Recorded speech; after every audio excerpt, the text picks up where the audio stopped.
자, 그래서 이런 굴절이라는 현상 살펴봤고요. 자, 이번에는 이런 현상도 한번 보자. 렌즈에 관한 얘기를 한번 살펴보도록 할게요. 자, 지난 시간에 거기까지 다 했고 34-3절 이야기입니다.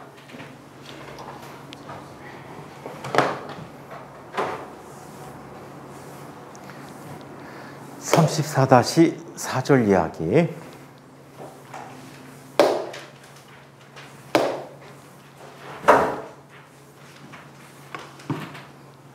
자, 굴절 구면에 대한 얘기를 한번 보자.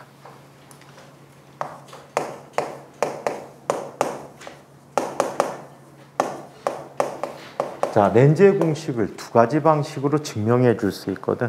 우리 거울의 공식도 두 가지 방식으로 증명해 드렸었지. 세타를 이용한 것과 도형의 닮은 관계를 이용한 두 가지 방식으로 봤는데, 자, 렌즈는 아주 독특한 두 가지 방식이야. 도형을 이용한 방법과 자, 구명 경계 문제를 이용한 방법이 있다. 얘가 바로 구명 경계 문제.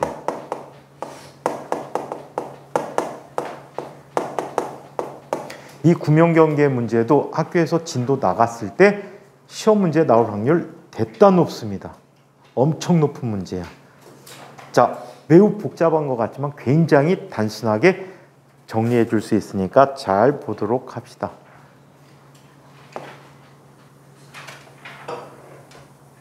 자, 이쪽에 광축이 있어요. 광축이 있고요. 여기에 구면 있다고 합시다.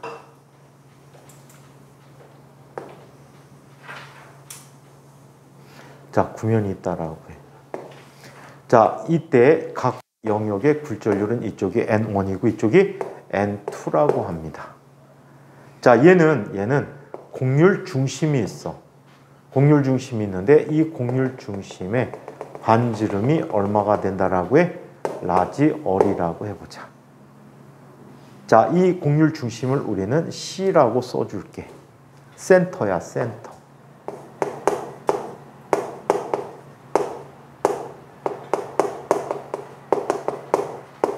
자, 곡률 중심이라고 한다. 이때 자, 이 근처에 있던 빛이 입사를 합니다. 자, 이 빛이 있는 위치를 O라고 하자. 그럼 얘는 굴절을 하겠죠. 자, 굴절해서 자, 이 광축과 만나는 지점에 상이 생긴다라고 얘기해 줄 수가 있어. 자, 이 위치는 P라고 하고 이 위치를 M이라고 할 때, 자, 근축광선이 돼버리면 PM과 이거에 대한 현에 해당하는 요 길이는 거의 같다라고 놓도록 하자. 그래서 근축광선을 이용합니다. 측에 가까운 곳에 보내게 되면, 자, 근축광선, 자, 축에 가까운 광선을 볼 때 이렇게 본다고 해. 호 PM의 길이는 선분 PM, 자, PM 프라임의 길이와 거의 같다라고 얘기해 줄 수가 있어. 자, 이렇게 쓸 수 있다. 이 상태에서 각도를 한번 이야기해 보도록 하자. 저렇게 키 크고 잘생긴 학생이 왜 이렇게 졸고 있을까? 대희야, 키 크고 잘생긴 학생이 왜 이렇게 졸고 있어? 자, 여기가 알파고 여기 베타고 여기 감마라고 해보자. 오케이? 자, 이때 입사하는 이 각을 뭐라고 해? 세타 1이라고 하고 이 각을 세타 2라고 할 수 있겠지. 맞습니까? 자, 여기서 굴절했으니까 굴절 법칙을 쓰는 거야.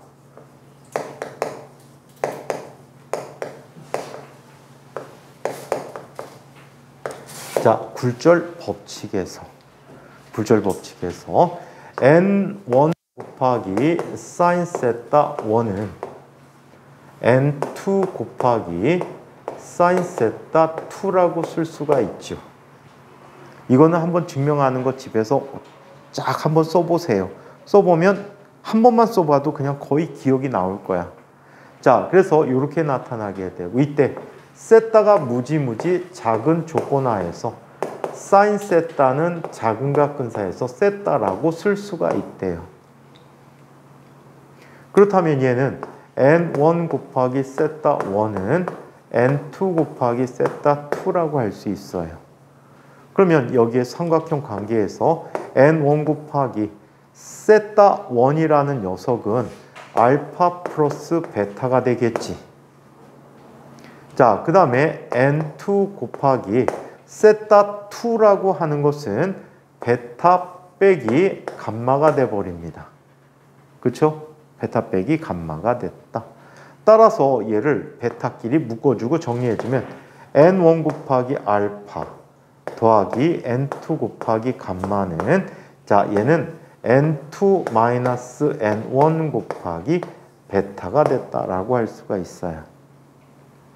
자 여기서 알파, 베타, 감마가 1보다 무지무지 작다면 탄젠트 알파라는 녀석은 탄젠트 알파라고 쓰고 베타라는 값은 탄젠트 베타라고 쓰고 자 그리고 감마라는 값은 탄젠트 감마라고 쓰게 됐다라고 해.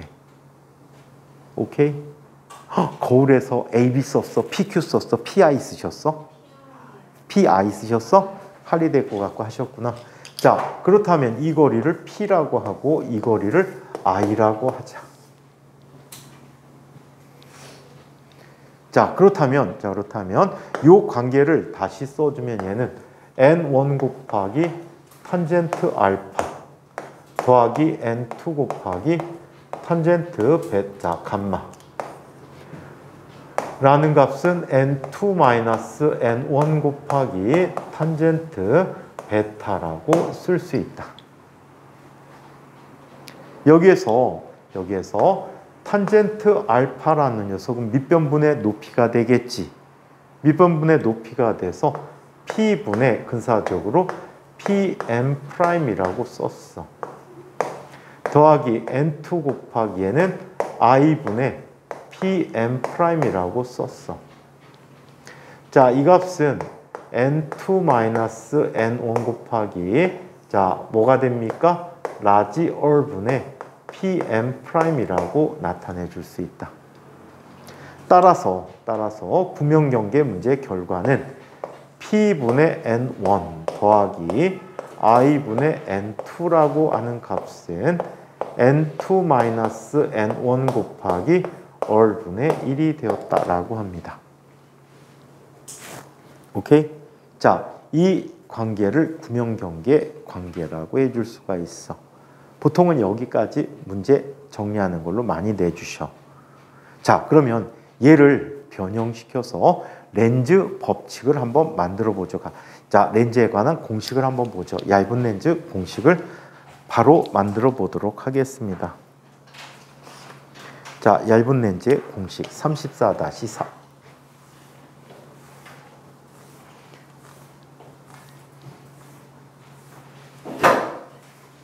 자, 얇은 렌즈의 공식.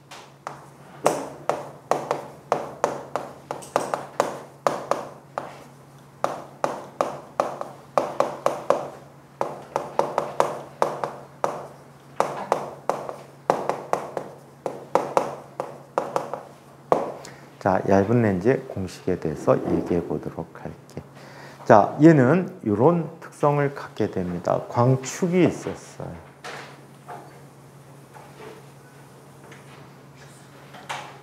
졸려 그렇게? 어? 밤새 뭐 하셨어?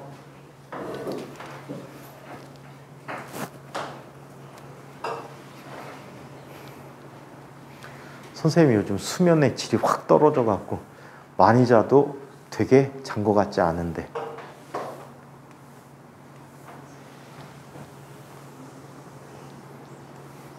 자, 여기에 자, 광축이 있고요. 첫 번째 굴절면이 있었어. 얘를 반지름을 R1이라고 하자. 여기 어딘가 중심점이 있었겠지. C1이 있다라고 할게. 자, 그리고 여기에 굴절률은 N1이고 N1 그냥 공기 중이라고 해서 1이라고 하자. 1. 그리고 얘는 굴절률이 n인 물질이라고 이야기할게. 오케이? 공기 중에서 매질이 자 굴절률이 n인 매질로 전달되지는 거야. 자, 그 다음에 이쪽에 또 다른 렌즈 쌍이 또 있어. 렌즈 쌍이 아니고 구명 경계가 또 있어. 자, 얘 중심은 어디에 있어? C2 이런 위치에 있고 반지름이 R2라고 이야기하자. 그렇다면 얘를 따로따로 보자는 얘기야. 첫 번째 어떤 위치에서 빛이 입사를 했어요. 특정한 위치로. 그치? 그러면 이 면이 법선이 되겠고 법선에서 굴절 법칙에서 굴절을 할 거야. 그치? 맞아요? 굴절을 하게 돼. 얘는 첫 번째 경계 문제로 받아들여 주시면 돼. 그러면 얘에 대한 상이 어디에 생겼을까? 여기 어딘가 생겼을 거야. 오케이? 여기 어딘가 생겼을 거야. 하지만 그 위치로 가기 전에 두 번째 굴절면을 만나게 되는 거야. 두 번째 굴절면을 만났다. 자, 그러면 이 빛은 이 법선에 대해서 굴절이 일어나야 되겠지. 그래서 얘가 꺾이는 거야. 근데 이런 특성이 있다. 첫 번째 I에게 만들어진 이 물체 거리가 있을 거 아니야. 그치? 이 거리를 뭐라고 해? P라고 얘기할게.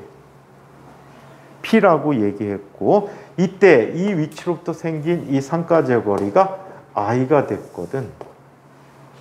근데 이 상이 잘 봐봐. 여기 보고 하자. 이 상이 여기 되게 중요한 얘기야. 이 상이 두 번째 굴절면에 대해서는 얘가 물체인 거야. 근데 빛이 이렇게 진행하는데 얘가 물체일 수 있니 없니? 없지. 그래서 두 번째 경계면에 대해서 얘는 허물체가 되는 거야. 허물체는 우리 부호 뭘 썼었지? 마이너스를 붙여 썼단 말이야. 얘에게는 첫 번째 굴절면에게는 정상적인 실상이지만 이 실상이 빛이 진행 방향이 앞서 있단 말이야. 두 번째 굴절면에 대해서 앞쪽에 있단 말이야. 이미 지나간 곳, 지나가야 할 곳에 있단 말이야. 그럼 얘는 이 굴절면에 대해서는 가짜 물체란 얘기야. 허물체로 작용하게 돼서 자 빛이 이렇게 진행해 왔거든. 그래서 이 I에 대해서 이 I는 뭐가 돼버리니? 허물체의 거리라 P'이라고 할게. 마이너스 P'이라고 쓰는 게 맞겠지? 자, 그리고 이렇게 생긴 이 상을 자 I'이라고 얘기하자. 그런데 얇은 렌즈라는 의미가 어떤 의미인지를 한번 보도록 하자. 실제로 I'과 P-P'은 같을까 다를까? 두께만큼 차이를 갖는단 말이야. 그치? 두께만큼 차이를 갖지? 근데 얇은 렌즈라고 썼다는 것은 이렇게 얘기하는 얘기야. 자, P'이라는 값이 I와 어때? 거의 같다라고 얘기해. 이 두께를 무시할 수 있다는 뜻이야. 이해합니까? 그래서 얇은 렌즈에 국한시켜서 이걸 쓰게 된다. 실제로 두께가 있는 두꺼운 렌즈들은요, 이 거리까지 다 고려해서 풀어요. 물리학과에서는 그렇게 배워요. 배우는데 1학년 과정까지는, 대학물리 과정까지는 그게 안 나오고 일반 공대에서 다룰 일이 없죠. 안경학과 가기 전에는 다룰 일이 없기 때문에 자, 얘는 얇은 렌즈에 대해서만 이야기해 보자. 자, 그러면 구명 경계 결과들을 한번 이야기해 보도록 하자. 자, 첫 번째 구명 경계에 대해서. 자, 첫 번째 구명 경계에 대해서 P분의 1 더하기 I분의 N은 계속 있다고 생각하는 거지. I분의 N이라는 녀석은 N-1 곱하기 얼분의 1이 돼버립니다. 얼음분의 1이라고 쓰자. 중우 왜 이렇게 오늘따라 심하게 잔다? 헉, 진아도 잤어? 오호. 효준아, 네가 안 자니까 막 더 일파만파 더 자는 것 같다. 어? 앞 시간에 충분히 잤다고? 얼마나 잤길래 정신이 멀쩡할까? 플루?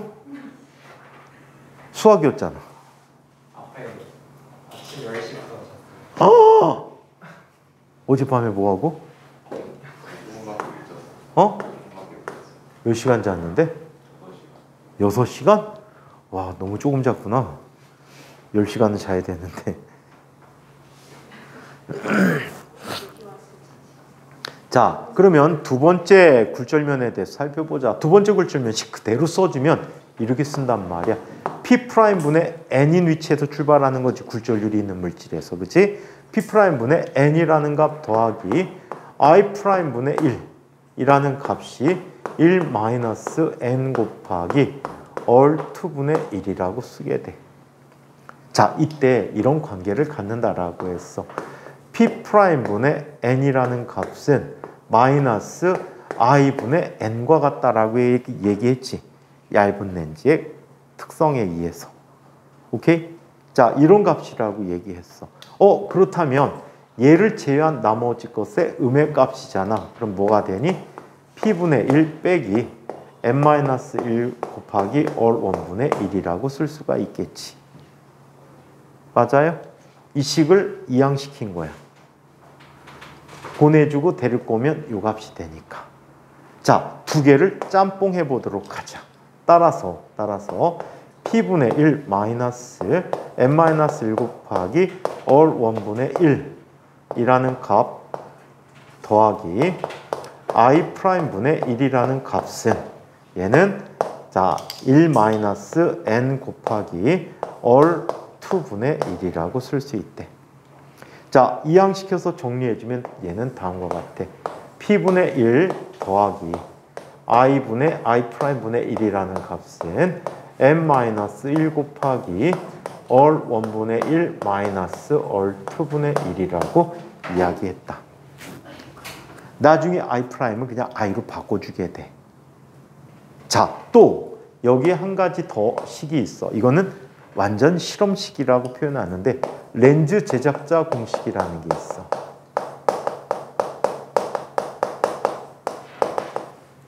렌즈 메이커즈 룰이라고 하는데 렌즈를 만드는 사람들이 기본적으로 알아야 되는 값이야. 자, 얘는 초점거리를 알아내는 방법인데 유리의 굴절률 마이너스 1 곱하기 얘 all 1분의 1 마이너스 all 2분의 1이라는 약속이 있어. 이때 이 all에 대한 부호 규약이 있어. all에 대한 부호 규약이 있는데 만약에 첫 번째 굴절면이잖아. 자, 굴절률이 n인 물질에 비금을 쳐주면 이렇게 돼 있어. 이렇게 돼 있으면 얘는 플러스야. 오케이? 자, 그리고 all 1이 이렇게 돼 있어. 마이너스야. 이건 첫 번째 굴절면이니까 쏘리 거꾸로 써줘야 되겠구나. 이렇게 됐을 때 얘는 마이너스야. all 2에 대한 부호 약속도 있어. 자, 얘가 이렇게 돼 있대. 그럼 얘는 플러스야. 무조건 왼쪽 볼록이 플러스, 오른쪽 볼록이 마이너스라고 보시면 돼. 자, 그리고 얘 이렇게 돼버렸대. 이 경우엔 마이너스가 된다라고 해. 부호 헷갈리면 이것만 생각하면 돼. 자, 이렇게 된 아이는 무조건 볼록 렌즈지. 볼록 렌즈의 경우에는 F가 양의 값이거든. 자, 그렇다면 여기 식관계를 한번 봐봐. 얘가 플러스여야 되겠지. 기본적으로. 그치? 얘가 플러스를 넣으면 이렇게 된 게 플러스야. 오케이? 그 다음에 얘 전체도 플러스여야 돼. 언제나 플러스여야 되지. 볼록이가 돼야 되니까. 그러면 이렇게 된 거는 마이너스가 있으니까 마이너스 부호 붙이자는 얘기야. 반면에 이렇게 된 아이 오목이지. 오목이면 초점거리가 마이너스 값, 음의 값을 갖고 있거든. 그럼 얘가 무조건 음의 값을 가지려면 얘가 뭐가 돼야 돼? 음의 값이 돼야 되겠지. 오목이가 되려면 얘가 음의 값이 돼야 돼. 그리고 얘에 마이너스 부호 붙어 있지? 마이너스 부호 붙어 있으니까 얘가 오목이 되려면 얘는 양의 값이 돼야 된다는 거지. 이해합니까? 그래서 이렇게 정의해서 기억하는데 헷갈리면 요거 그려놓고 식을 비교해주면 돼. 가끔가다 요즘 최근 연도는 없었는데 20기 때 초반 때 문제 이거 해놓고 뭐뭐 값을 줬을 때 얘가 볼록인지 오목인지 결정하는 문제도 나온 적이 있었어. 렌즈 제작자 공식 이용해서. 자, 그래서 이렇게 렌즈 제작자 공식을 이용해서 비교해 봤는데 이 두 식을 합하는 거야. 얘와 얘는 우연히 별도로 나온 식이야. 자, 그래서 이렇게 쓰기로 했대. 자, P분의 1 더하기 I분의 1이라는 녀석은 자, F분의 1이라는 식이라고 썼다라고 해. 구명거울 공식하고 똑같이 생겼네? 그죠? 생김새는 구명거울 공식하고 똑같아. 부호 규약도 똑같아. 부호 규약도 똑같은데 한번 봅시다. P에 대해서 얘가 양의 값이야. 얘는 실물체야. 얘가 음의 값이야. 허물체야. 허물체. 좀 전에 봤지. 진행하는 방향에 앞서 물체가 있는 것처럼 느껴지는 게 허물체가 돼버려. 자, 그 다음에 I에 대한 부호를 살펴보면 플러스면 얘는 실상, 마이너스면 허상이 돼버려. 자, 한편 초점 거리에 대해서 자, 얘가 플러스이면 볼록 렌즈야. 얘가 마이너스면 오목 렌즈가 돼버려. 자, 배율에 대해서 배율은 정의할 때 이렇게 정의해 줍니다. 마이너스 P분의 I라고 정의하는데 구명거울 할 때 마이너스 붙이셨디 안 붙이셨디? 학교에서? 배율 기억 안 나? 이 많은 인원이 하나도 기억이 안 나? 현진아, 마이너스 붙이셨어 안 붙이셨어?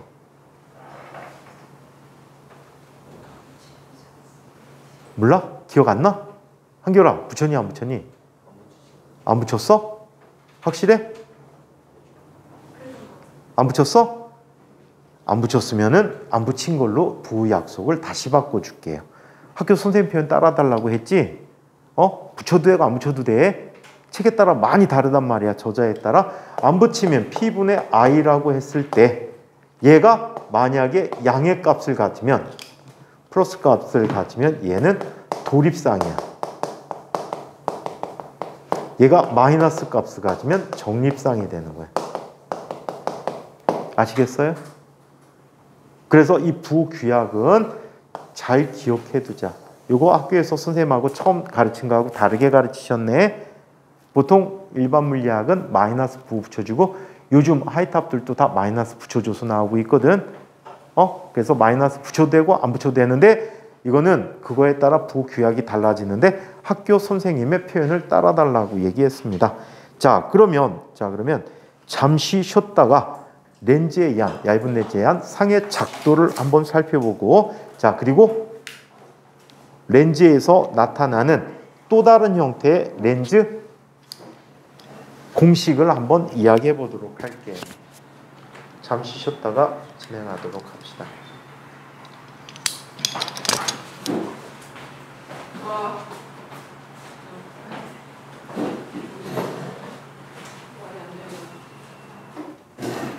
효준이 신나게 또 게임하다가 다시 가요.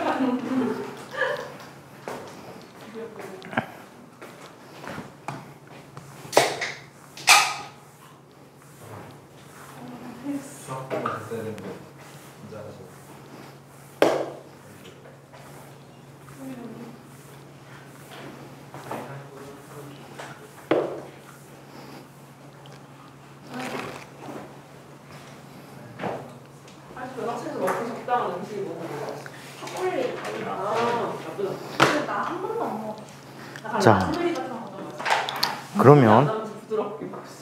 자, 그러면 렌즈에 의한 상의 작도를 한번 살펴보도록 하겠습니다. 자, 우리 렌즈의 종류를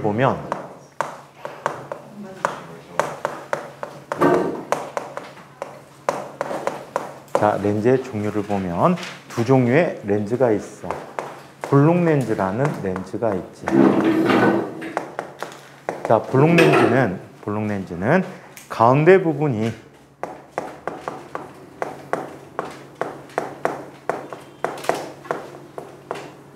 가장자리보다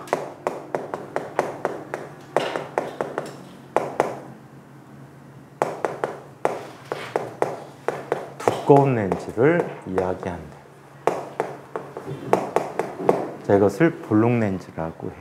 얘는 빛을 모아주는 특성이 있다.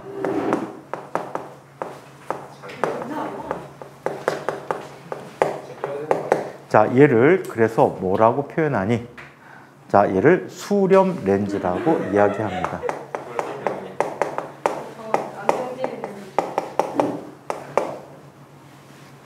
자, 여기에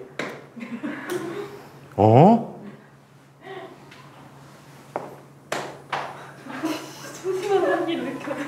왜 그렇게 때리네? 네, 별로 안 먹어. 지나 보니까 갑자기 선생님 고3 때 생각이 난다. 고3 때 방학이었는데 자율적으로 학교에 가서 공부해도 되고 안 해도 되거든. 학교에 가서 하숙하다가 학교에 가서 공부하고 있는데 한 강의실, 한 교실에 학생 수가 70명 정도 앉았었거든. 그러니까 너무 빡빡하니까 학교 선생님들이 학교 내 어느 교실이든 가면 돼. 중학교랑 같이 쓰는데 중학교 교실 빼놓고 어떤 교실이든 1, 2학년 교실 마음대로 쓸 수 있게 했어. 방학 때니까. 그래갖고 선생님 1학년 때 1학년 교실에 가갖고 1학년 교실에서 갖게 했구나. 근데 학교가 산 중턱에 있어갖고 바람이 엄청 시원해. 교실에 에어컨, 선풍기 하나도 없었거든. 창문 열어놓고 공부하는데 점심을 먹고 와서 하다 보니까 슬금슬금 잠이 오는 거야. 그래갖고 진아처럼 잤어. 잤는데 갑자기 친구가 막 흔들어 깨우는 거야. 뭐야 하고 딱 떴는데 몽둥이가 여기서 딱 멈춘 거야. 근데 그 전에 사실이 어떤 사실이 있었냐면 자니까 이 선생님이 이제 학생 주임이 지나가다가 딱 보고 잠 깨워준다고 책상이 이런 책상이 아니고 엄청 두꺼운 통나무로 만든 책상이었거든. 거기를 갖다가 몽둥이로 때린 거야. 딱! 내가 누워서 자는 책상을. 그럼 그 시끄러워서 깼을 텐데 아니면 소리가 좀 깨지는 소리가 나지 깼을 텐데 그냥 저처럼 잔 거야. 맞은 거 알아? 너 맞은 거 알아? 내가 때렸잖아. 가서 뺨. 기억 안 나지? 됐어. 그래갖고 때리려고 다시 이제 지나가다 깼겠지 하고 지나가다가 뒤돌아봤는데 그대로 자고 있으니까 이 선생님이 와갖고 머리를 때리려고 오다가 딱 멈춘 거야. 근데 그 선생님 때렸으면 작살 날 뻔했다. 선생님 어머니가 여군 출신인데 나중에 알게 되는데 그 학생 주임 선생님이 같은 부대 쫄따구였더라고. 같은 부대 병이었어. 선생님 어머니 이제 장교로 갔다 오셨는데 그래갖고 걸렸으면 나중에 했으면 되게 그 선생님 골아팠겠지. 그걸 언제 알았냐면 고3 다 끝나고 대학교 원서 쓸 때 학부모님들이 와갖고 같이 상담하고 쓰잖아. 상담하고 쓸 때 선생님 어머니 교무실에 같이 선생님하고 같이 갔는데 담임 선생님하고 막 얘기하는데 갑자기 학주가 저기서 막 날라온 거야. 날라오더니 다른 선생님 짠뜩 계시는데 거기서 충성하고 자기 계급 얘기하고 그러더라고. 그러더니 나만 애꿎게 내가 왜 혼나야 되는지 모르겠어. 나한테 갑자기 그러는 거야. 야, 이 새끼야, 엄마가 군대 갔다 오셨다 그럼 얘기를 해야지. 언제 물어봤어? 응? 같이 있었던 것도 아닌데. 그러더니 막 그 다음부터 잘해주더라. 한 10일 잘하고 졸업했나? 자, 그러면 렌즈 종류 계속 보자. 이 볼록 렌즈는 자, 구면이 첫 번째 구면이 있었고 두 번째 구면이 있었어. 자, 이렇게 될 때 어떤 일이 생깁니까? 빛이 입사해서 들어갑니다. 그러면 첫 번째 굴절면에서 굴절을 하죠. 두 번째 굴절면에서 또 굴절을 해서 이렇게 오게 돼요. 자, 이 굴절하는 모습을 이렇게 통일시키기로 한 거야.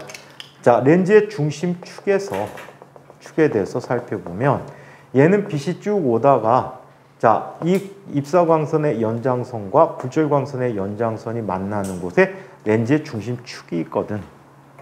그렇다면 굳이 두 번 굴절시키지 말고 이 렌즈의 중심 축에서 자, 한 번 굴절한 것처럼 그리자라고 얘기를 한 거야.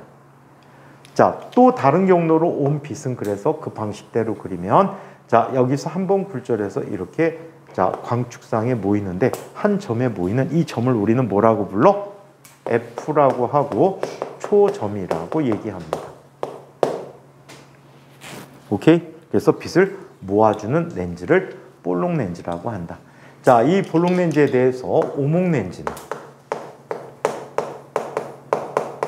자, 오목 렌즈는 자, 가운데 부분이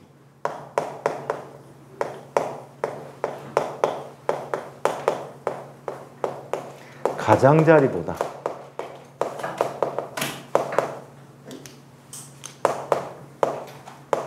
자, 얇은 렌즈를 의미한다. 자, 얇은 이 렌즈를 뭐라고 부른다? 우리는 오목 렌즈라고 하는데 얘는 빛을 퍼지게 한대.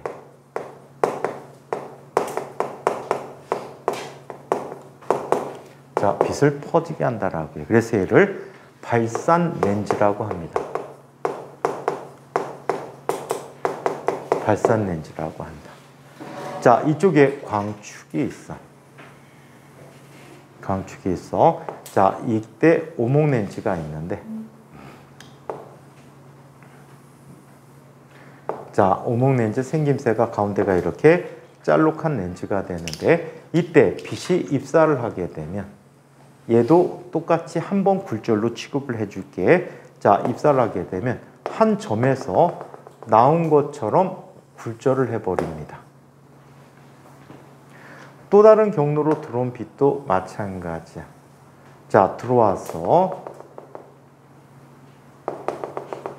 한 점에서 나온 것처럼 이렇게 굴절을 해버린다라고 해. 자, 이때는 초점은 초점인데 실제 빛이 모이는 초점이야?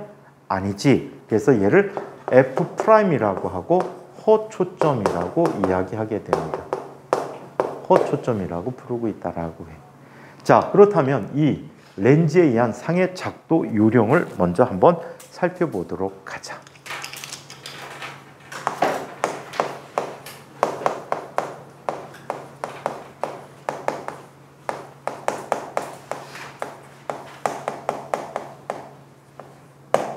자, 렌즈에 의한 상의 작도를 한번 살펴보도록 하자. 자, 얘는 자, 세 가지 약속이 있어. 구명거울은 네 가지였지. 구명거울 한번 약속 생각해 볼까? 광축에 나란하게 진행한 파동은 반사 후에 초점을 지난다. 먼저 초점을 지나는 광선은 반사 후에 광축에 평행하게 진행한다. 또 렌즈의 중심으로 들어간 녀석은 각도가 자, 광축에 대해서 대칭이 되게 반사된다.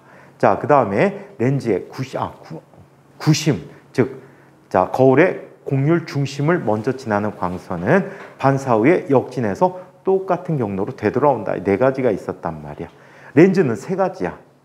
세 가지고 그리기도 더 간단하게 그릴 수가 있어. 자, 거의 비슷해. 광축에. 역시 이거는 볼록이 기준이고 오목이 가로에다 써줄게. 자, 광축에 나란하게 입사한 광선은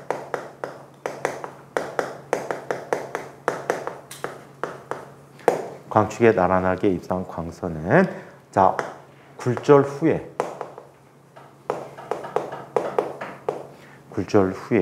어떻게 됩니까? 초점을 지난다라고 얘기해요.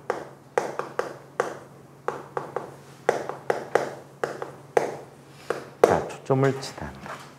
자, 오목이는 다음과 같이 얘기합니다. 광축에 나란하게 입사한 광선은 굴절 후에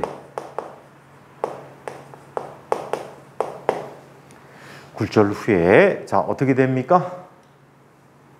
허초점에서 나온 것처럼 진행한대.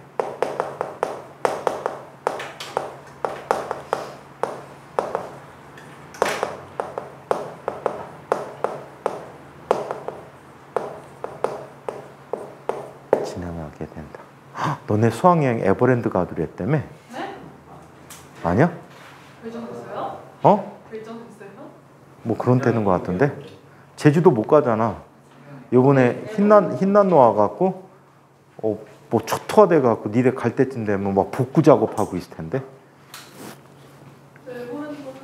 이게 우리나라 역사상 가장 센 태풍이 오는 거지. 우리나라 영향주는 연태까지 역대급 태풍 중에 가장 셌던 게 매미라는 태풍이거든.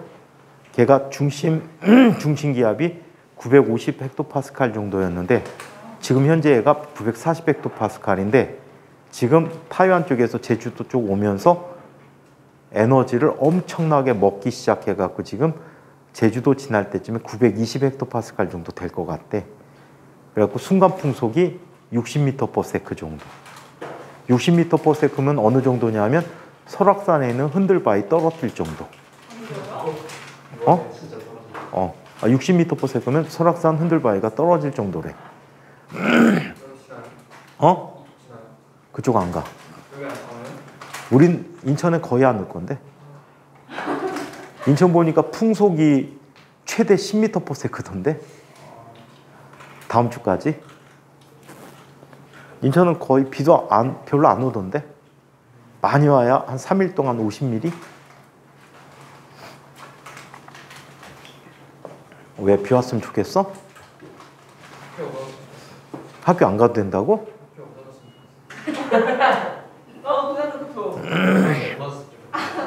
니네 선배 때 저기 어디야 영종대교 생기기 전에 월미도에서 배 타고 들어간 건 아니? 네. 월미도에서 배 타고 들어갔거든. 니네 교감 선생님이 그 얘기 엄청나게 하셨겠다. 월미도에서 배 타고 들어갔는데 오늘 같은 날 원래 배 타고 들어가는 것 때문에 일요일날 저녁 때 이맘때 들어가. 월미도에서 배 뜰까 안 뜰까? 안 떠. 비 오거나 바람 불거나 안개 생기면 안 떠. 그러면은 캐리어 들고 일단 가야 돼. 선착장에. 가면은 아마 수요일까지 못 들어갈 것 같은데. 수요일까지. 반대로. 그래가 가는 길에 대신에 이제 못 들어와. 그러니까요. 주말에 막 토요일날 비 오거나 아니면은 일요일날 토요일날 일기예보가 안 좋으면은 안 내보내. 대신에 선생님들도 퇴근 못 해. 그래갖고 학교에 선생님 숙소가 있었거든. 그 숙소가 못 들어가고 못 나오기 때문에 생겼지. 요즘 숙소 이용 거의 안 하시지. 자, 두 번째. 대신에 좋은 게 있었는데 옛날에 선생님들이 퇴근 못 하잖아. 그래갖고 숙소에 모여갖고 선생님들끼리 맥주를 마신단 말이야. 심심하잖아. 너네 괴롭히러 면학실로 가셨지. 가갖고 개별 지도를 해주셨어. 그래갖고 옛날 선배들이 덕을 많이 봤지. 질문할 수 있는 시간이 충분하잖아. 밤새 할 수 있으니까. 그래갖고 질문을 많이 받아주셨다고 하더라고. 자, 그러면 두 번째. 자, 얘는 먼저 초점을 지나는 광선을.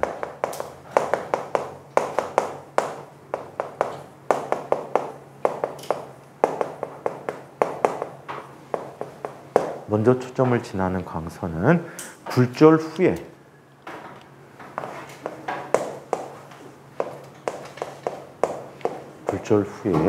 자, 어디를 지난다고 합니까? 굴절이 어디를 지난대요? 광축과 나란하게 진행합니다.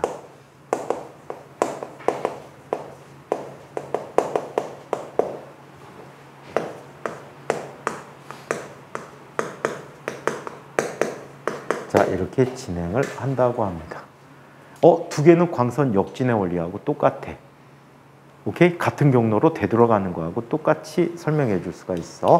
자, 얘는 오목의 경우에는 이렇게 얘기합니다. 자, 여기에 허초점이 있으면 건너편에도 허초점이 있단 말이야. 이 허초점을 향해서 입사한 광선은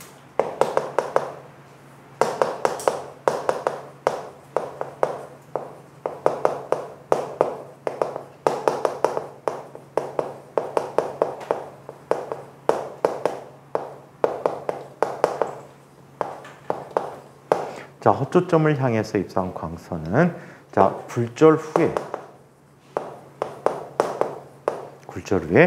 자, 광축에 나란하게 진행한다라고 합니다. 자, 세 번째. 자, 렌즈의 중심으로 입사한 광선은 여기야, 여기. 렌즈의 중심이. 자, 렌즈의 중심으로.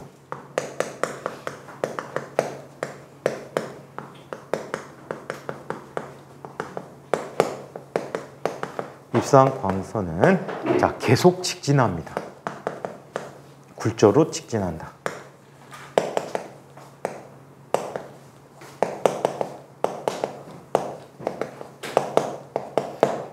자, 그래서 요런 세 가지 약속이 있다. 이건 오목도 공통이야. 오케이? 자, 그러면 이 약속에 의해서 7가지 형태의 상을 작도해 보도록 하겠습니다. 7가지 상의 작도를 한번 보죠.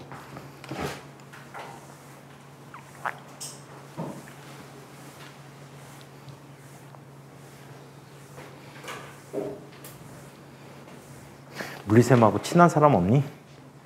시험 범위 좀 물어봐다. 근데 저희 담임 선생님이신데 안 친해? 아니 안 친하기보다 그냥 정확하지 않다고 하시더라고요. 오, 약간 그냥 역학 반 정도 들어가고 1학기 때 다 하겠, 2학기 때 다 하겠지.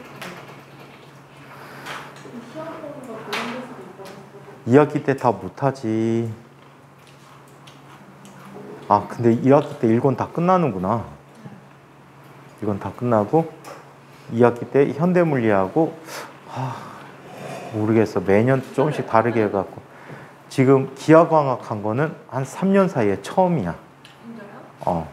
렌즈를 가르친 적이 없어. 렌즈 가르친 적이 없어갖고 그렇다.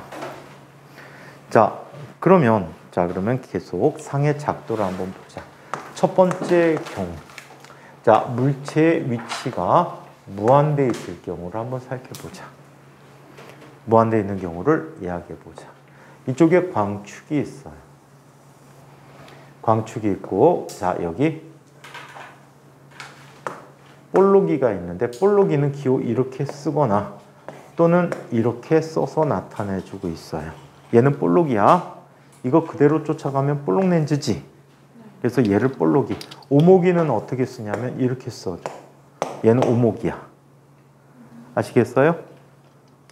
어차피 이 중심축에서 한번 굴절을 하기 때문에 이렇게 쓰고 있어. 볼록이 오목이를. 자, 그렇다면 공식적인 거야. 기하광에서 공식적으로 사용하는 거야. 자, 그리고 얘는 초점이 존재하는데 양쪽의 초점 거리가 똑같아요. 곡률 반지름이 다르더라도 우리 곡률 반지름 다르게 만들 수 있지. 하지만 초점 거리는 똑같다. 양쪽이 똑같아. 그래서 여러분들 안경 쓰신 분들은 안경 썼다가 뒤집어 써보면 똑같이 보여. 똑같지? 더 잘 보여? 눈도 뒤집어 놔 그럼. 똑같이 보여. 초점 거리가 또 동일해서 그래. 어지러워? 자, 그러면 한결아 그만해. 바보 같아. 자, 그래서 얘는 이렇게 나타납니다. 평행하게 입사한 광선은 멀리서 오니까, 무한대에서 오니까 평행하게 온단 말이야. 자, 얘는 어떻게? 초점에 상을 갖게 해. 자, 멀리서 온 광선은 항상 초점을 지난다라고 하지. 그래서 얘는 상의 위치가 자, 초점 거리에 생기고 얘는 점으로 생기게 됩니다. 점으로 나타난다. 오케이? 점으로 나타나. 자, 이번에는 두 번째. 자, 물체의 위치가 초점 거리의 2배보다 큰 위치에 나타나는 경우를 이야기해 보자. 초점 거리의 2배보다 큰 곳에 물체가 있대요. 자, 광축이 있어요.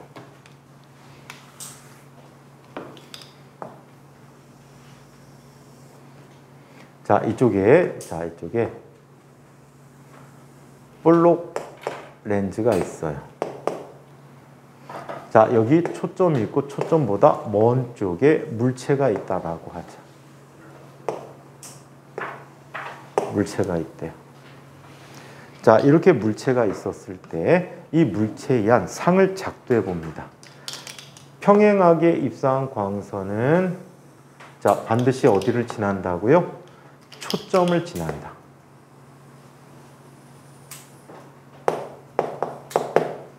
자, 그 다음에 여기 초점이 있지. 초점 먼저 지나는 광선은 자, 굴절 위에 어떻게 됩니까? 평행하게 진행한다. 자, 그래서 여기에서 모여서 뭘 만들어줘? 상을 만들어줘. 세 개 중에 두 개만 만나도 상관이 없어. 자, 여기는 처음이니까 세 개 다 약속을 써보도록 하자. 자, 렌즈의 중심으로 입사한 광선은 계속 직진한다. 자, 그래서 굴절 광선이 한 점에 모여서 얘네들은 뭐가 됐습니까? 상을 이루었다라고 합니다. 그렇다면 이 경우에 상은 어디에 생기지? 상은 초점거리의 2배보다는 작고 초점거리보다 큰 쪽에 생기는 거야.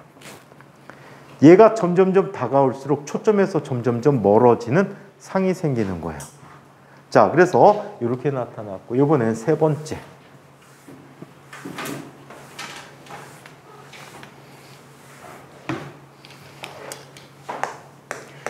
자, 초점거리의 2배만큼인 위치에 물체가 놓인 경우를 얘기해 보자.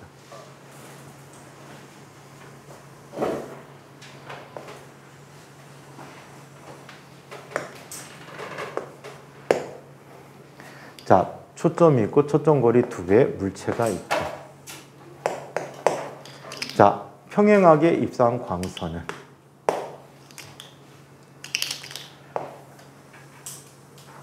자, 굴절 위에 초점을 지난다. 자, 그리고 초점을 먼저 지나는 광선은 굴절 위에 평행하게 진행한다. 그래서 여기에 상을 맺게 하는데 자, 여기에 생긴 상은 이런 상이 생겨. 상이 생기는 위치는 자, 여기 EF인 위치에 생긴다라고 해. 자, 얘가 축소된 도립 실상이라면 얘는 크기가 같은 도립 실상이 생겼다라고 얘기해 줄 수 있겠지. 자, 이번에는 네 번째.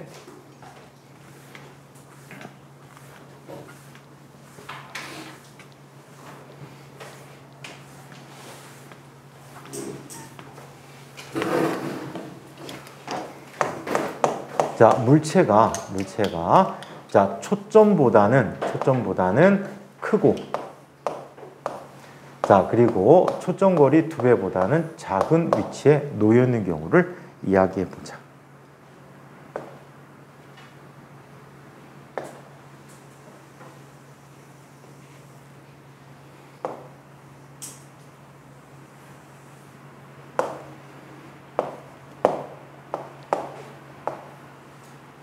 자, 이쪽에 물체가 있다라고 하죠. 평행하게 입사한 광선은 자, 초점을 지나고 초점을 먼저 지나는 광선은 자, 광축에 평행하게 진행합니다.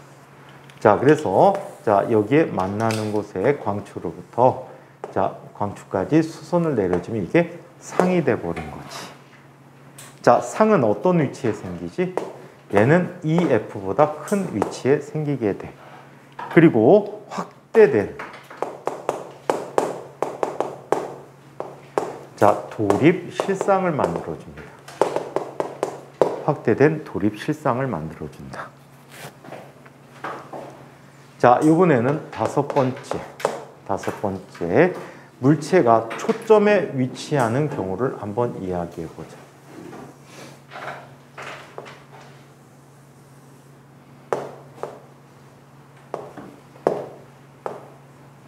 자, 초점에 물체가 위치해 있대.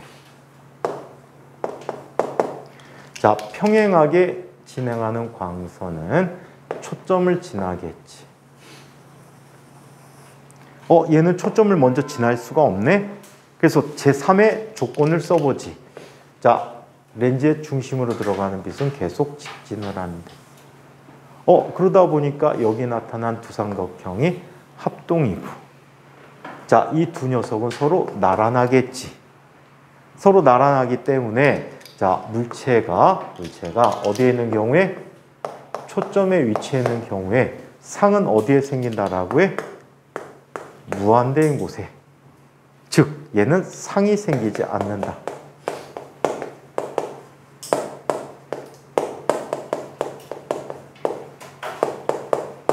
자, 상이 맺히지 않는다라고 얘기합니다. 상이 생기질 않습니다. 자, 이번에는 6번째.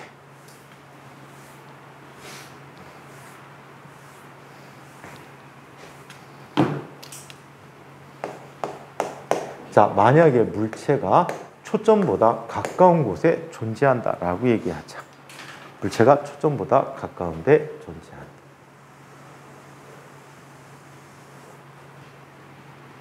이제 비가 본격적으로 올 모양인데 이 비는 태풍하고 관계없는 비인 거 아니? 지금 서해안에 뭐가 있어? 저기압이 있어. 그게 오늘 상륙을 했을 거야.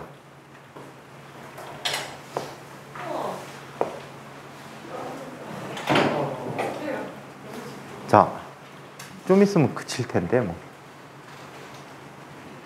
자, 얘는 초점 안쪽에 물체가 있다라고 하자. 자, 편의상 조그맣게 물체를 그릴게. 재고 보는데? 자, 어떤 상을 맺히게 할까?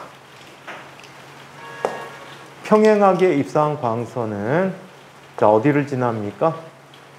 초점을 지납니다. 자, 그리고 초점을 먼저 지나야 되는데 못 지나니까 초점에서 나온 것처럼 간 광선은 초점에서 나온 것처럼 간 광선은 굴절 후에 광축에 평행하게 진행을 합니다. 얘네들은 굴절 광선이 안 만났네. 안 만날 때는 굴절 광선에 뭘 그려보라고? 연장선을 그려보라고요. 자, 그랬더니 연장선이 만나는 곳에 상을 갖게 하는데 이런 연장선에 생긴 상은 자, 실제 빛이 가는 경로에 없는 거지. 그래서 허상이 생긴다라고 합니다. 그래서 물체가 어디에? 음의 값에 원래 생겨서는 안 되는 장소라는 뜻이지.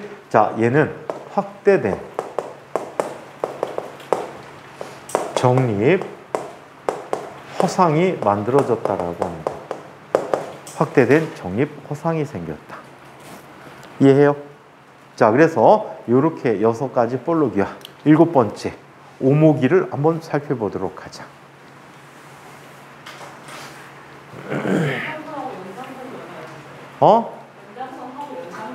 네, 연장선끼리 만나요.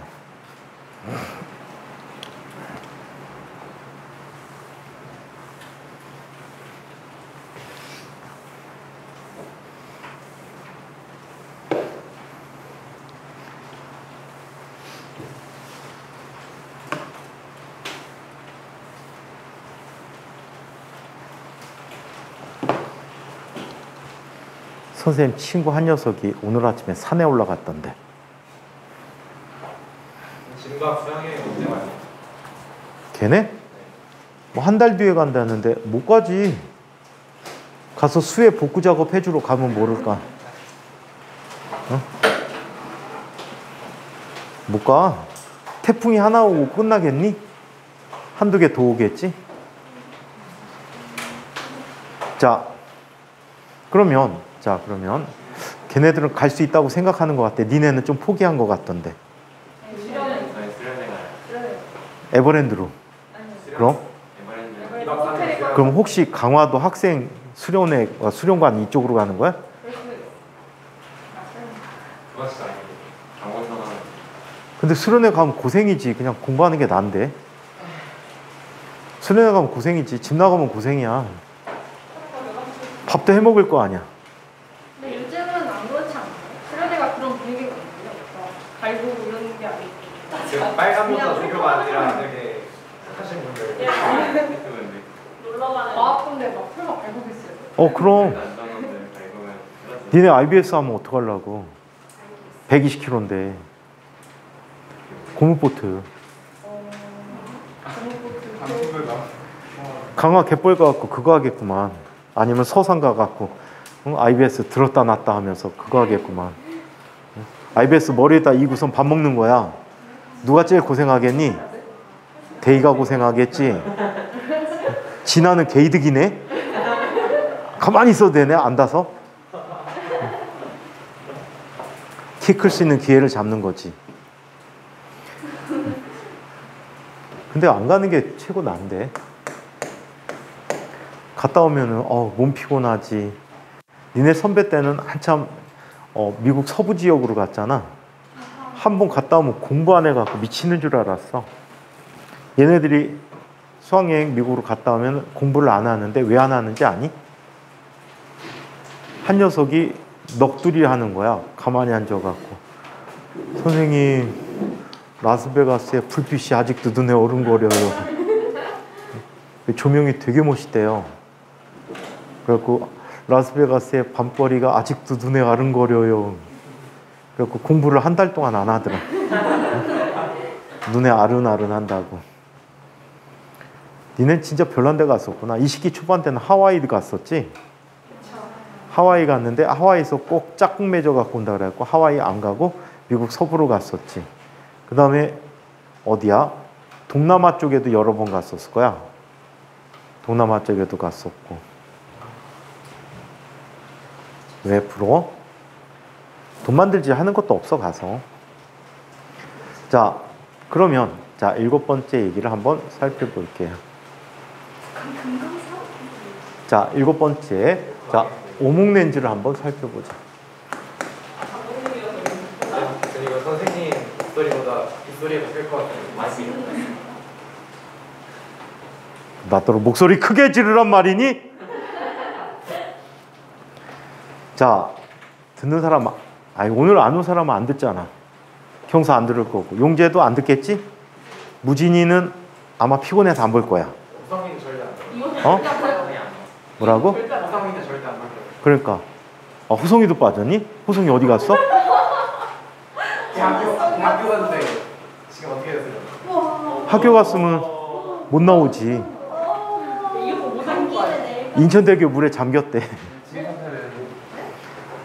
거기 태풍 불면은 차량 통제 안 시키잖아. 여기서 학교에 막 내일까지 있는 거 아니야? 내일 아침 니네 학교 들어갈 수 있을라나? 제발. 유성한테 옷좀 비싸게 좀옷 나가져왔어. 자, 내일 바람 심하면 아마 못 들어갈 수도 있는데. 인천대교 바람 얼마 이상이면 출입 금지잖아. 그러면 인천대교 안 되니까 영종대교로 가보자 그래갖고 들어가도 한 2교시 땡까겠다. 자, 오목렌즈를 한번 이야기해 보도록 할게요. 오목렌즈는 이렇게 그려지게 돼. 자, 이게 광축이 있었는데 여기에 오목 렌즈가 있대요. 자, 이때 얘네들은 양쪽에 똑같은 거리에 허초점이 있어. 자, 얘는 물체가 어디 있든 상관이 없어. 같은 형태로 그려지게 될 거야. 자, 물체가 있으면 평행하게 입사한 광선은 허초점에서 나온 것처럼 진행합니다. 자, 그 다음에 허초점을 향해서 입사하는 광선이 있어요. 자, 이 광선은 자, 불조류의 광축에 평행하게 진행합니다. 자, 그 다음에 거울의 중심으로 지나가는 광선은 계속해서 직진합니다. 자, 이때 불절 광선이 안 만났죠. 그때 얘만 연장선 보내주면 돼요. 그러면 모든 연장선상에 자, 교점이 생기고 여기에 허상이 생기는 거야. 자, 그래서 얘는 임의의 위치에 있던 자, 상은 항상 음의 값에 생긴다. 허상이 생긴다라는 얘기고 얘는 축소된 정립 허상이 생겼다라고 얘기합니다. 허상이 생기는 경우 모두 정립상이야. 실상은 모두 도립상이 돼버려. 오케이? 자, 그래서 이렇게 오목렌즈까지 7개의 자 상을 한번 이야기해 봤답니다. 네. 네. 블록렌즈에서는 그 초점을 향해서 가는 빛이 자기하고 같은 편의 초점으로 같잖아요. 어? 블록렌즈에서는 어. F 프라임 저 왼쪽에 있는 F 프라임으로 초점을 향해서 가는 빛이 초점을 향해서 가다. 아, 여기 오목렌즈는 왜 반대편에? 아까 선생님 작도 요령에다 해줬는데 허초점. 얘는 거꾸로 해줘야 되잖아. 이쪽을 향해서 모이는 것처럼 보이는 아이야. 이쪽에서는 발산하는 아이. 그리고 모이는 것처럼 보이게 하려고 그렇게 썼어. 허초점을 향했는데 건너편 쪽에는 허초점을 향해서 입사하는 광선은 굴절의 광축에 평행하게 진행한다고 아까 이야기했었어요. 자, 그래서 이렇게 네, 아까 연장선끼리 만난다 하셨잖아요. 네, 블록렌즈 할 때요. 네.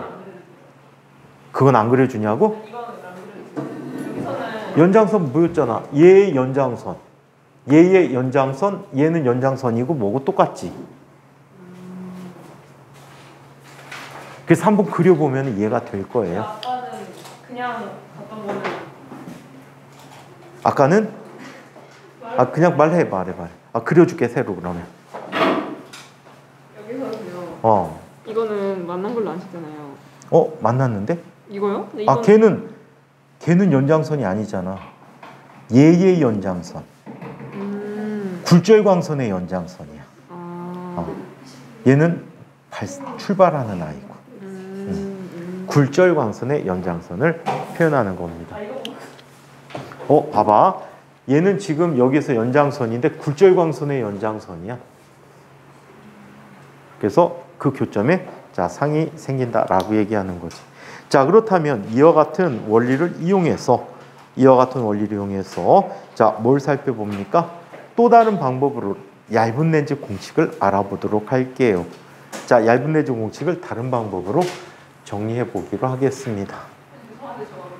네? 연락 좀 하고 와도 되나요? 엄마한테 연락 좀 하고 와도 되나요? 하고 오세요. 왜 비 맞고 혼자 간다고?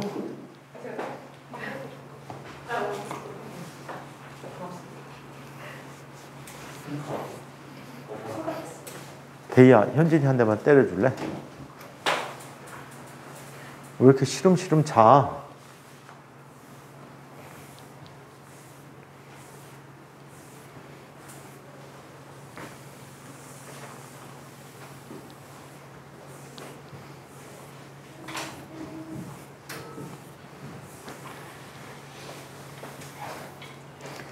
그러면 이런 이야기를 한번 살펴보도록 합시다.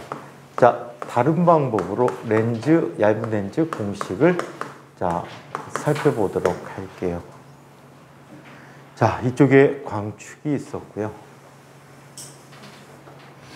자, 이쪽에 얇은 렌즈가 있다라고 해요.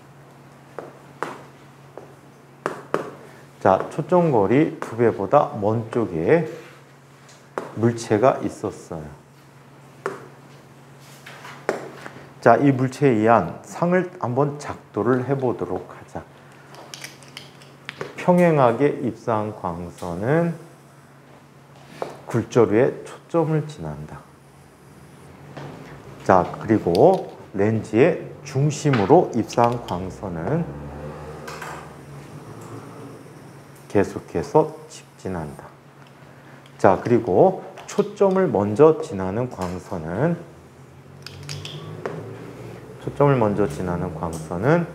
굴절 후에 평행하게 진행한다. 그래서 이쪽에 상을 갖게 했어요. 자, 얘를 A 프라임. 자, F C M D. 자, 그리고 얘는 B 프라임이라고 이야기하자. 자, 이때 삼각형 A 프라임 F를 한번 보자. 자, 얘와 삼각형 자, D M F를 이야기해 보면 얘들은 닮은 관계에 있죠. 닮은 관계에 있다라고 해. 자, 그리고 여기에서 자, DM이라는 선분의 길이는 BB'과 같다라고 얘기해 줄 수가 있다. 그래서 얘의 배율을 크기를 살펴보면 얘 배율 크기는 자, 이렇게 얘기할 수 있어요. AA'분의 자, 얘는 MD가 배율이 되는데 얘들은 닮은 관계에 의해서 이변과 이변의 크기가 같다가 되지. 자, 쟤는 자, A 밑변의 크기는 뭐가 돼? P-F라는 값이 돼 버리고. 자, 그리고 이쪽은 F라는 값이 돼 버리겠지. 자, 얘는 요 두 삼각형 관계에서 높이의 B가 밑변의 B와 같다라고 표현해 준 거지. 아, 밑변의 B와 같다라고 얘기해 준 거야.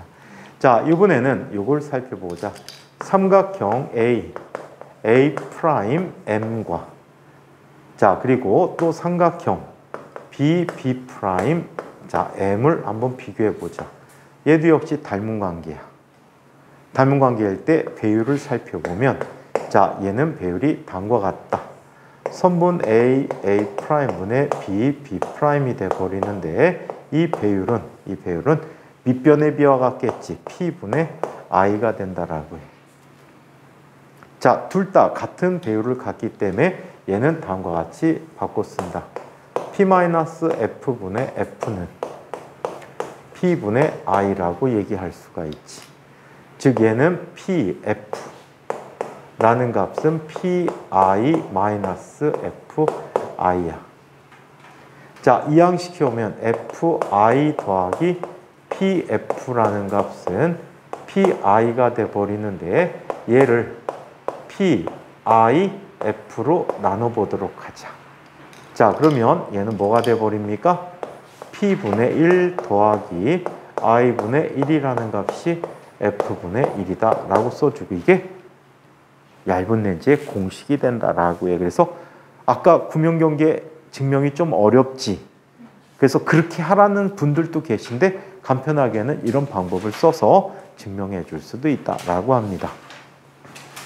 자, 그래서 렌즈에 의한 이야기들을 살펴봤고, 자, 광학기기는 아마 학교에서도 안 할 것 같고, 해도 시험 문제는 거의 나오지는 않고 있어. 그래서 렌즈 얘기는 이 정도까지 해도 될 것 같아요. 자, 이번에는 자, 간섭이라는 현상을 한번 살펴보도록 하겠습니다. 자, 간섭은 우리 역학적 파동의 간섭을 한번 본 적이 있었죠. 지난번에 자, 우리 sin A 더하기 sin B 꼴 봤던 것, 그 형태로 나타나는 거의 동일한 방식으로 간섭을 설명해 줄 수가 있습니다.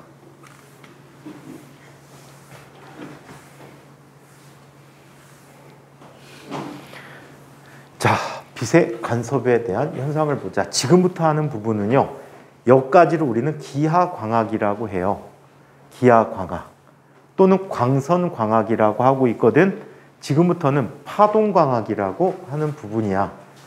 그래서 일반적으로 여기가 중간고사 시험 범위였었는데 나갈지 어쩔지 모르겠다.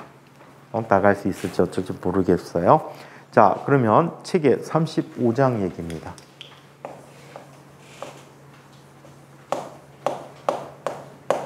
간섭이라는 현상을 이야기해보자.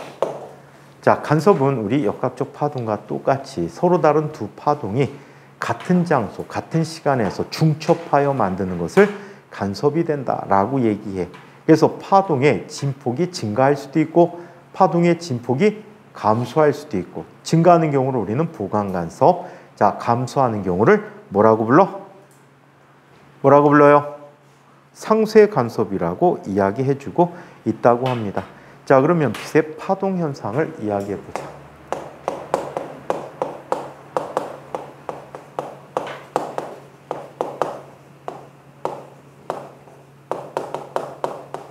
자, 빛의 파동에 관한 현상들을 한번 이야기해 보도록 하지요. 자, 우리 빛이 파동이다라고 했는데, 자, 굴절 법칙, 새로 증명할까? 안 해도 되겠지. 굴절 법칙이 또 나와. 책에서 또 나와. 책들 진짜 안 갖고 다니는구나. 자, 요 얘기만 대신 한번 살펴보자. 이거는 기출로 나온 적이 있어서 자, 요 얘기 한번 보자. 자, 일단 굴절 법칙을 써줄게.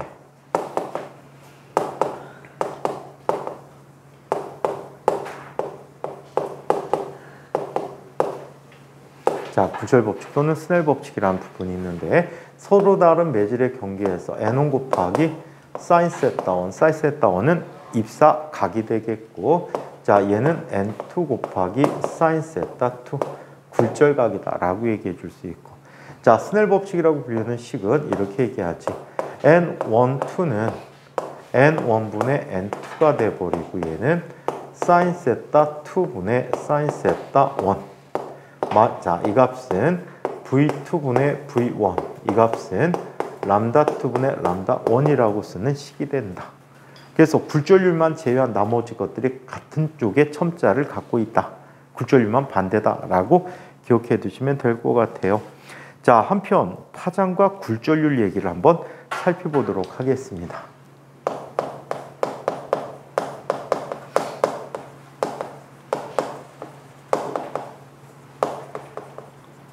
자, 파장과 굴절률에 대한 이야기를 한번 살펴보도록 할게요. 자, 우리 이런 특성을 갖게 합니다. 자, 서로 다른 매질에 대해서 자, 이렇게 얘기해 보도록 하죠. 진공 중에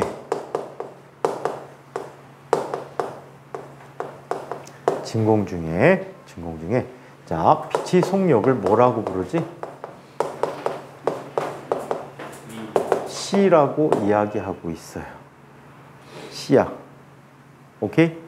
자, C라고 얘기하고 자, 한편 이곳에서의 파장은 진공에서의 빛의 파장은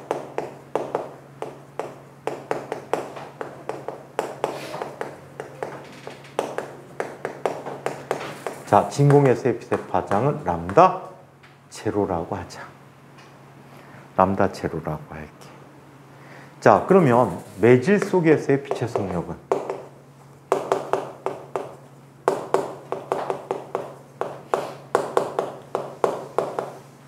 매질 속에서의 빛의 속력은 V라고 하자.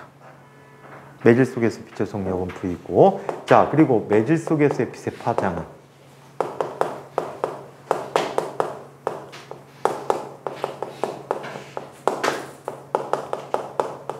람다라고 이야기한다. 람다라고 한다. 지훈이? 안 자는 거지? 거짓말할 때 목소리 나왔어요. 지우가 거짓말 한다고? 여러분들 중에 거짓말 제일 잘하는 사람이 누굽니까? 다 진실된 사람들이구나. 거짓하지 않네. 자, 그러면 자, 이 아이들 식을 이용해서 이런 걸 볼 수 있어. 자, 자, C라고 하는 것은 람다 제로 곱하기 Fg. 같은 빛이라면 항상 진동수가 어때? 같아. 이 진동수는 파1에 의해서 결정되어지는 거야. 아시겠어요? 파1에 의해서 결정되어지는 것이다. 얘 진동수를 바꿀 수 있는 어떤 방법도 없습니다. 오케이? 자, 어떤 방법도 없다. 자, 한편 V라고 하는 녀석은 어떻게 쓸 수 있나요? V라고 하는 녀석은 람다 곱하기 F가 되겠지. 맞아? 진동수는 똑같단 말이야. 파장이 달려져서 속도가 달라지게 되는 거야. 그럼 F는 뭐라고 쓸 수 있어? 람다 제로분의 C라고 쓸 수 있고 얘는 동시에 람다분의 V라고 써줄 수 있는 거야. 자, 따라서 매질 속에서의 빛의 파장은 또는 파동의 파장은 이렇게 이야기할 수가 있습니다. 자, 여기는 빛만 다르니까 빛에 대해서 볼게. 자, 두 개가 서로 같으니까 람다라는 것은 C분의 V 곱하기 람다 제로가 된 거지. 이 C분의 V를 우리는 뭐라고 부를까? N분의 1이라고 쓰지. 여기서 굴절률이 N이 V분의 C가 되보니까 얘는 N분의 람다 제로가 됐다라고 얘기해요. 자, 왜냐하면 N은 자, V분의 C 항상 1보다 크거나 같은 값을 갖는다라고 기억해 두면 편리할 것 같아. 그러면 매질 속에서의 빛의 파장은 굴절률에 반비례해서 감소되겠네. 그렇죠? 자, 그래서 이런 개념을 이야기해 봤습니다.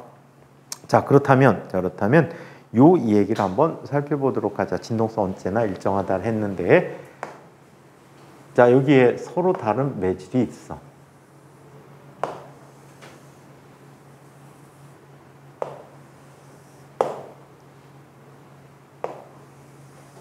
자, 얘의 굴절률은 N1이라고 하고 여기에 N2라고 한다. 자, 이때 자, 빛이 동시에 입장해서 동시에 퇴장을 한다라고 해보자. 여기로 들어오는 빛은 파장이 얼마가 돼버리니? 파장이 얼마가 돼버려? 람다 제로라고 하고 있어. 자, 그런데 매질 N1 쪽에서는 람다 1이라고 알고 얘는 람다 2라고 하지. 이 길이를 L이라고 하자. 오케이? 자, 이때 여기에서 시작되는 모습이 다르게 보이겠지.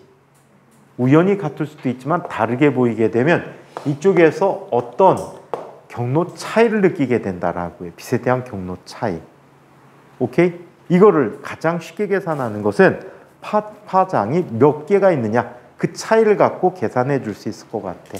자, 여기까지 위상이 똑같이 들어갔기 때문에 자, 첫 번째 영역으로 들어가는 자, 개수는 몇 개가 나타날까? 람다 1이라고 하는 것은 N1분의 뭐가 되죠? 람다 제로가 돼버리죠. 그렇다면 L 속에는 이 람다 1이 N1개만큼 들어간다라고 해. 오케이? N1개만큼 들어간다. 즉, 얘는 L 속에 몇 개가 들어가는 거지? N1분의 람다 제로 곱하기 N1개. 자, 따라서 N1이라고 하는 것은 뭐가 되니? 람다 제로분의 N1 곱하기 L개가 됐다라고 해. 자, 그리고 이 경로를 따라서 들어가는 빛의 파장은 람다 2는 N2분의 람다 제로가 돼버리는데 자, 이때 역시 같은 길이 L 속에는 람다 2 곱하기 N2개가 들어가고 얘는 N2분의 람다 제로 곱하기 N2가 돼버리므로 N2라고 하는 값은 람다 제로분의 N1 곱하기 L이라는 값이 됐대. 오케이? 자, 그렇다면 이 녀석의 개수의 차이를 보자. n-n2 절대값으로 되는데 그냥 n이 크다는 조건에서 이렇게 써보도록 할게. n-n2라는 값은 어떻게 나타낼 수 있지? 람다 제로분의 n1-n2 곱하기 자 L개가 됐다라고 해. 오케이? 만약에 n1-n2가 파장의 몇 배가 된다면? 파장의 정수배가 된다면 얘들은 보강이라는 현상이 일어나겠지. 맞아? 자, 만약에 n1 m이라고 해야 되겠다. 람다 1은 쓸 필요 없겠지. 자, n1 빼기 n2라는 값이 자, m 플러스 2분의 1의 값을 갖게 되면 얘는 뭐가 돼? 완전 상쇄되는 자, 이런 경우가 되겠지. 그래서 들어가는 파장의 개수가 자, 1, 2, 3, 4와 같은 정수인지 2분의 1에 대한 홀수배가 되는지에 따라서 얘네들은 뭐가 돼? 보강되거나 상쇄된다는 것을 보여드릴 수가 있다고 합니다. 자, 그래서 이렇게 이야기해 준다. 그렇다면 이것만 계산해 주면 되겠네. 그치? 이것만 계산해서 걔가 정수인지 또는 자, 2분의 1에 자, 얘는 2분의 1에 홀수배가 되는지만 파악해 주시면 이게 보강이 일어날지 상쇄가 일어날지를 결정해 줄 수가 있다고 합니다. 이게 재작년이니까 기출문제예요. 이 형태 문제가. 자, 그래서 이렇게 나타나는 자, 얘기를 볼 수 있다. 경로 차이를 이런 식으로 이야기해 줄 수가 있답니다. 자, 이번에는 간단한 개념에서 자, 회절이란 현상을 간단하게 설명해 보도록 하자.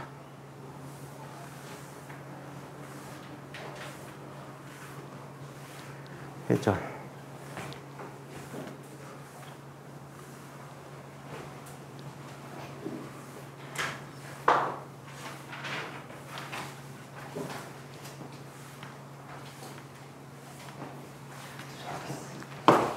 옛날엔 그거 아세요?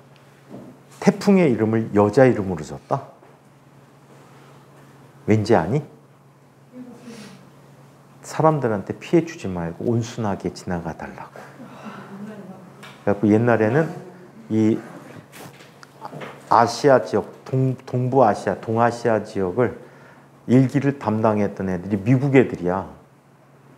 나라마다 정보, 중국은 후진국이었지. 아예 되지도 않는 공산국가라 정보 교환이 안 되고 기상 자료도 안 올렸단 말이야. 그래갖고 우리나라, 일본, 우리나라, 일본, 대만, 필리핀, 특히 미군이 중요한 기지가 오키나와에 있지. 공군기지가 오키나와에 있어갖고 또 해군기지는 마닐라에 있어갖고 이 지역의 태풍을 관장하는 아이가 하는 일들을 미군 애들이 했었다고. 미군이 하는 바람에 매년 해가 시작되면은 여자 이름을 싹 순서대로 모아. 그래갖고 태풍 발생 순서대로 이름을 붙였는데 요즘은 어떻게 하지? 사람 이름 안 쓰지. 동물의 이름 안 쓰지. 여성, 남성 구분하지 않지. 이게 태국어 뭐던데?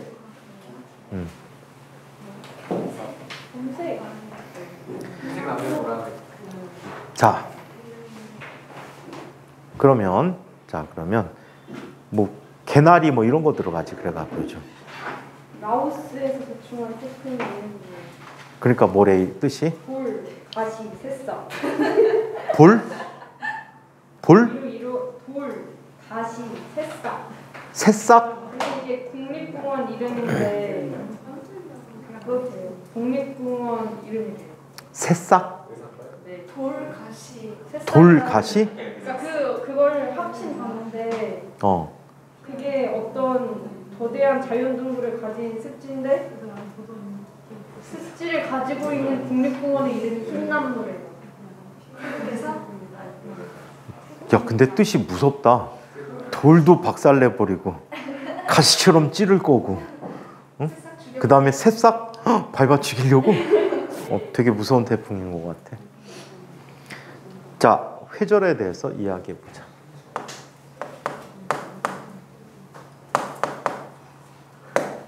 그런 이름을 지어주면 어떨까?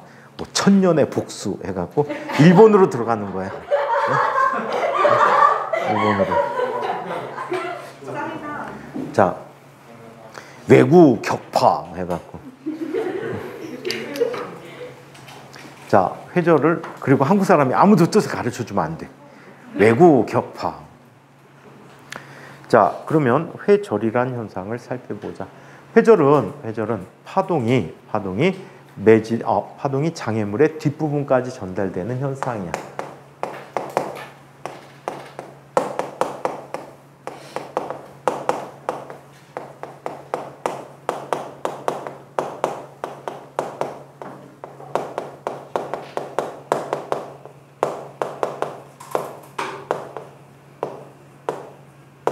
자, 이와 같은 현상을 회절이라고 한다.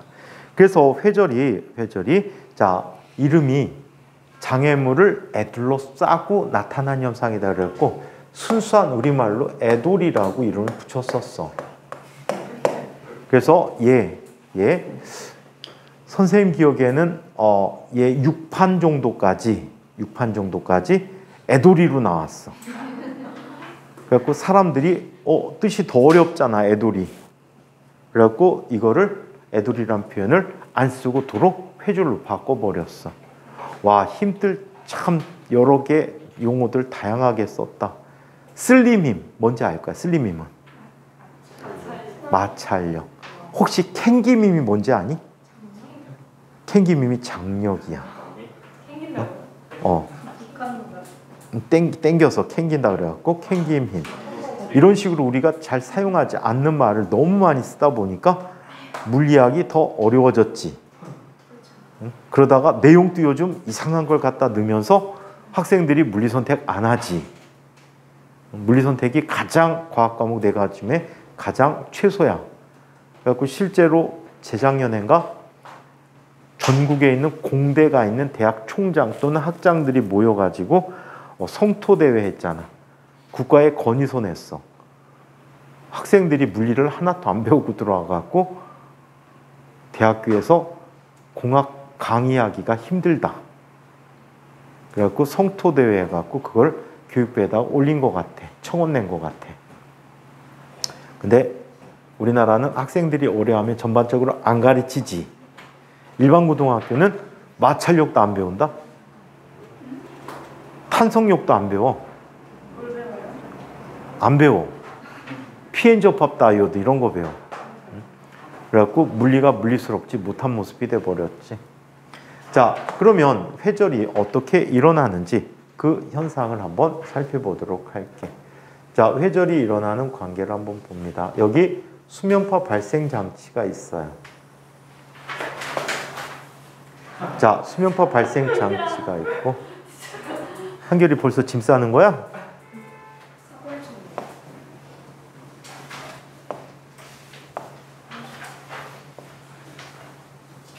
자, 이렇게 수면파 발생 장치에 장애물을 설치해서 슬릿을 만들었어. 이때 슬릿을 만들었을 때는 나무판이나 이런 걸 이용하지 않고 주로 이용하는 게 파라핀을 이용해. 파라핀을 이용하면 반사파들이 최대한 줄어들게 되더라. 그래갖고 이 벽에도 파라핀 칠하기도 하고 그렇습니다. 자, 그래서 이렇게 나타났는데 여기 파동이 들어갔어. 자, 이만큼의 파장을 가진 파가 물결파가 들어가게 됐는데 원래 이 뚫려 있는 부분으로 파가 진행할 거는 알고 있지. 알고 있었어. 그리고 장애물 뒤쪽에는 안갈이라고 생각했는데 실제로는 어떻게 되고 있니? 가고 있더란 얘기야. 장애물의 뒷부분까지 파동이 이렇게 전달되지는 이런 현상이 생겼다는 거지. 이런 현상을 회절이라고 부릅니다. 자, 이렇게 회절이 일어났는데 얘를 이렇게 또 비교해 봅니다.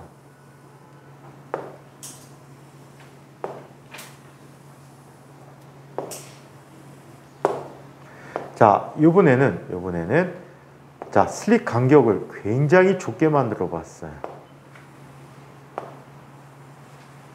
이렇게 만들어 봤어. 자, 그리고 같은 파장의 빛을 주게 됐대. 자, 그랬더니 여긴 거의 전파원에 가깝게 나타났는데 이때는 회절된 모습의 파동이 이런 형태로 나타나더래.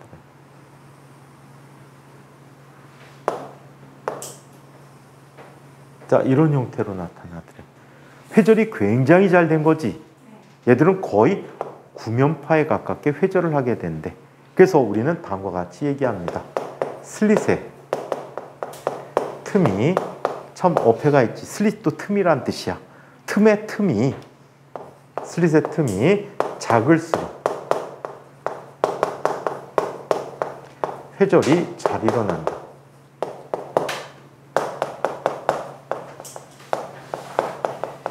회절이 잘 일어난다라고 얘기해.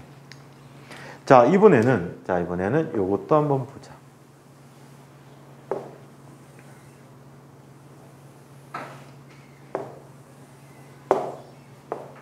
자, 장애물이 첫 번째 그림과 똑같은 크기의 장애물이 있었다라고 해. 그리고 파장이 짧은 빛을 넣어줬어. 파장이 짧은 빛을 넣어줬는데, 자, 얘는 파장이 약 절반 정도 파장을 갖게 했대. 그러면 아이디어 한번 내보자. 수면파 발생 장치에서 파장을 짧게 하는 방법은 어떤 방법이 있을까? 수면파 발생 장치에서 파장을 짧게 해주는 방법.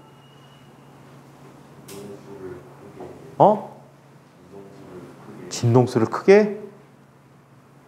진동수 크게 하면 파장은 큰 변화 없고요. 얘가 빠르게 진행할 거야. 맞아요. 깊이 변화를 시켜줘요. 일반적으로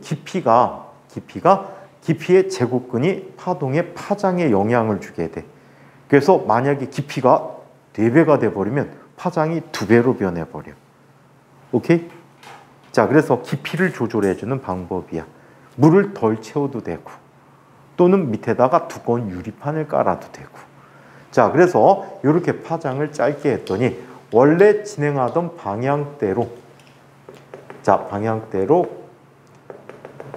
진행하는 녀석들이 있었고, 자, 또 이 주변으로 자, 회절이 일어나는데 얘 회절되는 걸 하위헌수 원리, 호이겐스 원리 갖고 설명해 줄 수 있거든. 호이겐스 원리 갖고 어떤 식으로 설명해 주냐면 이렇게 설명해 줄 수 있어. 그거를 그린 다음에 결론을 내려줄게. 자, 여기 때 이 슬릿 사이의 모든 점이 새로운 파원이 되지. 이 파원이 되는데 이 녀석들로부터 뭘 그리는 거야? 구면파를 이렇게 그려서 중첩되는 녀석들을 모아준다라고 했잖아. 그래서 살펴보니까 얘는 중첩된 부분이 전면에 이런 부분이 있고 어때?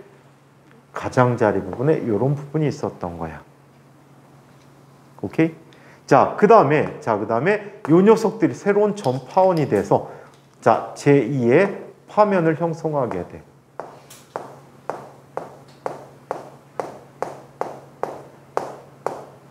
자, 이렇게 돼서 여기도 역시 자, 파면을 이런 식으로 형성하게 됐다는 거예요. 그런데 파장을 크게 해서 한번 똑같은 그림을 그려보도록 할까? 자, 얘네들이 모두 다 점파원이야. 파장을 더 크게 그려보면 얘는 어떻게 나타날까? 이런 식으로 나타날 거야. 자, 그러다 보니까 파면이 어떻게 이루어지지? 이런 식으로 이루어지게 되지. 자, 그 다음에 두 번째 파면은 여기에서 점파원을 또 그리면 이런 식으로 나타나게 돼.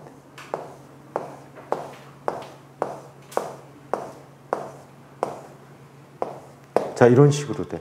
그래서 파면이 자, 이런 식으로 나타나다 보니까 위에 나타난 것보다 장애물 뒤쪽까지 전달되는 정도가 더 많이 나타나겠지. 그래서 얘는 파장이 짧을수록 회절이 잘 안 일어나는 특성을 갖게 해.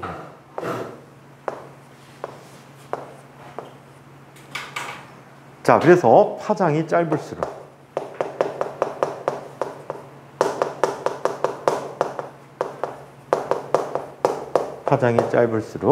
회절이 자, 안 일어난다.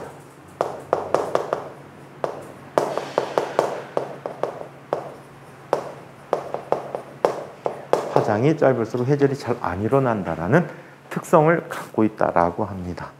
자, 그래서 이게 일반적인 자, 파동의 파의 회절이라는 특성이 됩니다. 자, 그러면 이제 빛에 관한 얘기로 들어가 보도록 하자. 자, 영의 간섭 실험이라는 게 있어. 영의 간섭 실험. 자, 영의 간섭 실험이 있는데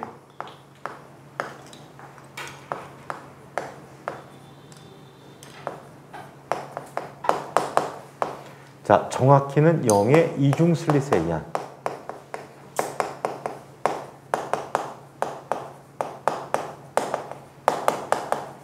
간섭이야. 얘를 자, 정성적으로 설명 먼저 해드리고 정양적으로 하는데 여기부터 내용은 새로 다음 시간에 또 설명해 줄 거야. 새로 설명해 줄게. 자, 어떤 일이 일어나는지 한번 봅시다. 그냥 성격만 대충 살펴보고 오늘은 마칠게요. 자, 여기 첫 번째 슬릿이 있어. 자, 이 첫 번째 슬릿을 우리는 S0라고 해. 오케이? S0를 갖다 놓는 이유는 자, 여기에서 평면파가 오게 되는데 거의 점에 가깝거든. 이 슬릿의 폭이 0.0몇 밀리미터야. 그 점에 가깝단 말이야. 그러면 여기에서 거의 뭐가 돼? 구면파 형태로 파동이 나오게 되는 거야. 빛을 파동성으로 얘기한다면. 자, 그리고 여기에 자, 두 개의 슬릿을 갖다 놔. 두 개의 슬릿을 갖다 놓는데 얘는 S1, 얘는 S2의 슬릿을 갖다 놓게 돼. S1, S2를 갖다 놓게 되는데 이 I로 도달한 두 파동은 위상이 어떻게 되지? 같겠지? 같은 위상을 갖게 될 거야. 같은 거리만큼 떨어져 있기 때문에. 그래서 S0의 역할은 같은 위상을 주게 하기 위해서요. 그래서 S0를 놓는 거지. 요즘은 레이저를 씁니다. 레이저는 위상이 애초에 같기 때문에 굳이 S0를 안 써도 상관이 없더란 얘기야. 자, 이렇게 나타나고 아주 먼 거리에 뭐가 있어? 아주 먼 거리에 스크린을 갖다 놓은 거야. 자, 이때 중심축에 대해서 얘는 위아래로 어떻게? 위아래로 일정하게 대칭이 되게 나타나는데 어떤 무늬가 나타나냐면 이런 무늬가 나타나. 밝고 어두운 무늬가 나타난다라고 해.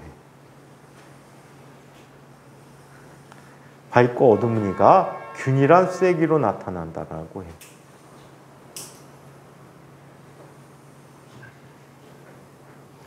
살펴보니까 무늬 간격이 제각각 다 어떻게 돼? 일정하게 나타나지. 무늬 간격도 일정한 이러한 무늬들이 나타나게 된대. 자, 이때 밝은 부분은 뭐가 일어났기 때문이지? 보강 간섭이 일어났기 때문이야. 자, 그리고 어두운 부분은 상쇄 간섭이 일어났다라고 하는데 정성적인 것도 그냥 다음 시간에 해주도록 할게. 밖에서 엄마들이 나오라고 빵빵거리는 것 같아서. 자, 이 내용까지 질문 있는 사람. 질문이요. 중간중간에 공부하시다가 모르는 거 있으면 선생님한테 톡 보내주세요. 최대한 우선적으로 답해 줄 테니까. 네.